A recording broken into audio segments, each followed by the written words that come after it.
There's long been debate whether numbers are arbitrary, whether man just made them up. There's been much said about all the myths and the characters, Zeus and Kronos, Hermes and Thoth. I can now say that I used to wonder why he was called Hermes the messenger, Mercury the messenger. I used to wonder why Kronos, why Saturn, why is he the time god? And why? Why out of all the planetary bodies do we call Mercury the messenger and Saturn, Kronos, the time god? Well, today we make history. We settle the score. In an age with such easy and quick access to information, we've used all the tools available. Everything you're about to see has come from official sources. We use the official and modern numbers for the orbital periods and the synodic periods of the planets. Then we use the ancient system, a system found in the intervals and the architecture, the natural ratios that nature uses in growth patterns and growth rates. I had wondered, like many before me, is there a way to find a connection, a link, a harmonic perfection between all these systems, to find that it is only one system that runs through all other systems? And could we discover if there was a profound logic, a simplicity in nature that our ancestors left for us? The reasons that we get for Kronos and Saturn being for time is that he's slow, and the reasons that we get for Hermes being the messenger, Mercury being the messenger, is that he's fast. But something told me that that wasn't it. There would be a really reasonable reason why, and that it would be simple and it would be left in these structures somewhere. There's a saying, when one truly understands something, they can explain it simply.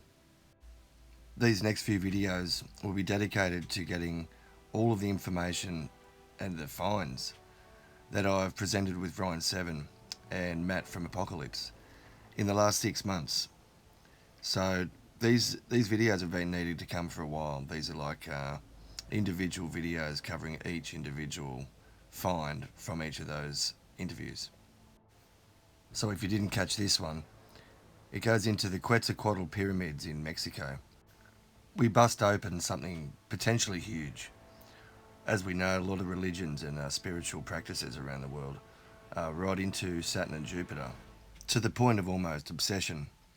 It's either Kronos or Zeus. The discoveries made at the Quetzalcoatl Pyramid Complex were inspired by the Archivist channel. He read a report from 2017, I believe, and it's about the 7 BC triple conjunction of Saturn and Jupiter. But it's more than that. The report suggests that the entire complex was built to align to this 7 BC great conjunction of Saturn and Jupiter. But before we go any further, we need to quickly discuss the cycles of Saturn and Jupiter conjunctions, but in particular, the triple conjunctions, which is rarely talked about. When we hear about great conjunctions, we hear about the ones every 20 years, like the one in 2020, which was a single conjunction of Saturn and Jupiter, meaning it just happens once in 1 year. But there are some that know there's another cycle, a cycle of the triple conjunctions. Now, as we showed at Quetzalcoatl Pyramid Complex, the whole site was carefully mapped out to align with a triple conjunction. It even shows where the moon was on each occasion, 3 separate occasions in 1 year. The triple conjunctions have a cycle of their own. We get them every 300 years. Now, when we finally get the triples, they come in pairs, separated by 40 years, as we see in the diagram above. 1940, 1940 and 1941, all within 7 months. We had a great conjunction of Saturn and Jupiter 3 separate times. Then, as we can see in this one, 1961, we get a single conjunction. Then in 1981, we get another triple conjunction. So from 1941 to 1981 is 40 years. And then, like clockwork, 297 years later, in 2238, we get another triple conjunction, 3 separate times within 7 months. Then we get the usual every 20 years single conjunction. And then in 2279, we get another triple. So it's triples again, separated by 40 years, with a single in the middle. In summary, we get a triple conjunction, then we get a single 20 years later. Then 20 years on, we get another triple. So the triple conjunctions separated by 40 years. So they come in pairs, separated by 40 years. Then we have to wait 297 years to the next triple conjunction.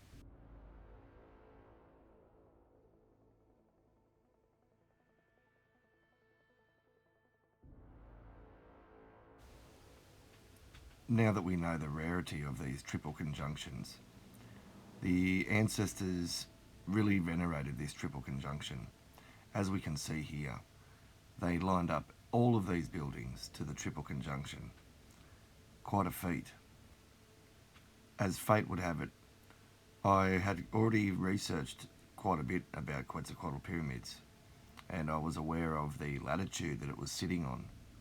So once that I discovered that it was aligned to a triple conjunction in 7 BC, I immediately put together that the latitude that it was sitting on, as you'll see in a moment, was a prediction of another triple conjunction well into the future. Let's do it like this. The Quetzalcoatl pyramid is aligned to the 7 BC triple conjunction of Saturn and Jupiter. I showed earlier that in 1941 there was a triple conjunction of Saturn and Jupiter. So when we find that the Quetzalcoatl pyramids are sitting on 19 degrees, 41 minutes north,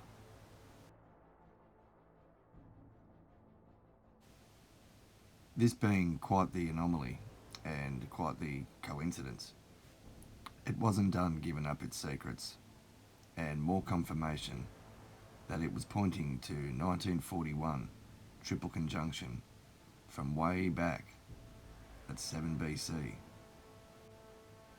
I showed clearly in this interview with Ryan that when you add up all the Aztec, Mayan, Synodic periods, it sums to 1941.03. This channel is about the art of the ever true, and geometry, number, and this harmonic mathematics, music, and astronomy. All these things actually are one complete system, and we're going to show that in the next few videos. As it naturally happens, after some time, things soak in further and more developments. But for right now and for brevity, we'll start with the synodic cycles in the Mayan and Aztec system. This is quite key to when we come full circle and find out why Mercury, Hermes Trismegistus, is the messenger. No guesses, no if, buts and maybes. We finally have the undebunkable, irrefutable, scientific evidence that Hermes is the messenger.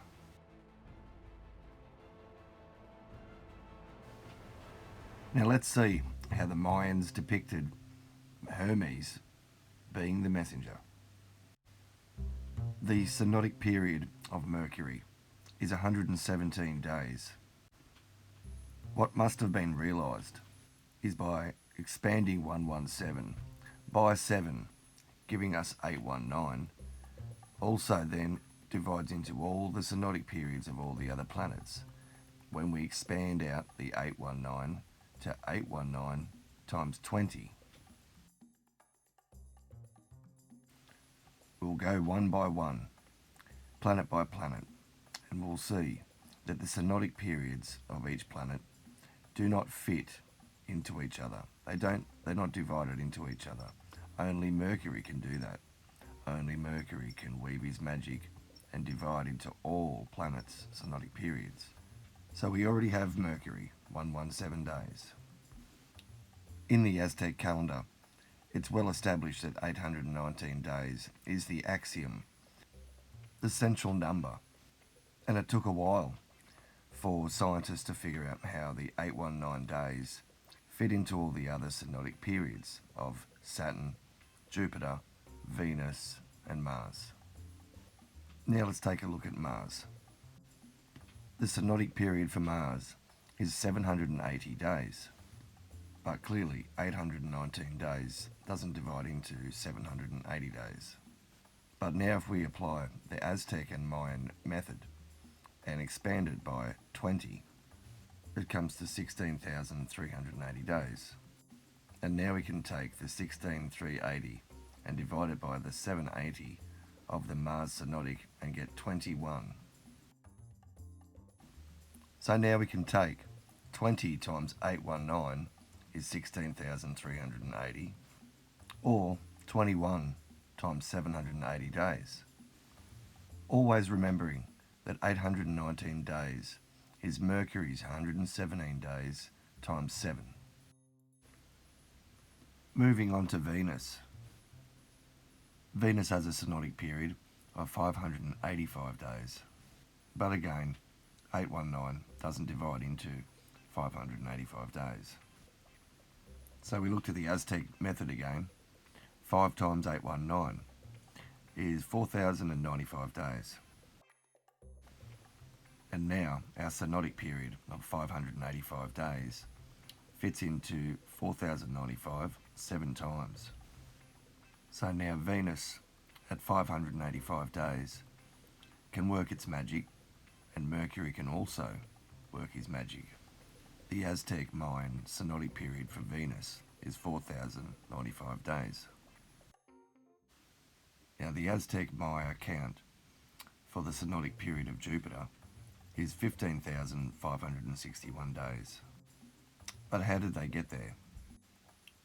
When we look at the modern count for the Jupiter synodic period at 399 days, well, it turns out 399 days times 39 equals 15,561. So both Jupiter can weave his magic with his 399 day synodic period, or Mercury can weave his magic with his 819 day synodic period.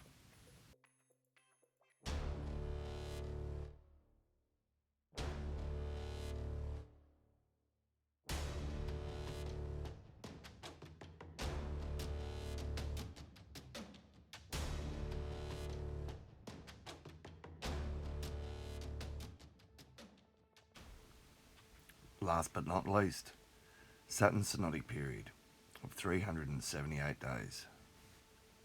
How is Mercury going to work his magic this time? The Aztec Mayan count for the synodic period of Saturn is 4,914 days. But does our 378 day synodic period fit into this Mayan Aztec count of 4,914 days?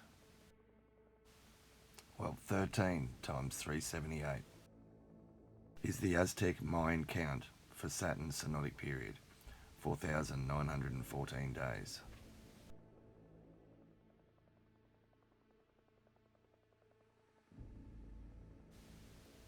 The master key, the master weaver, the messenger.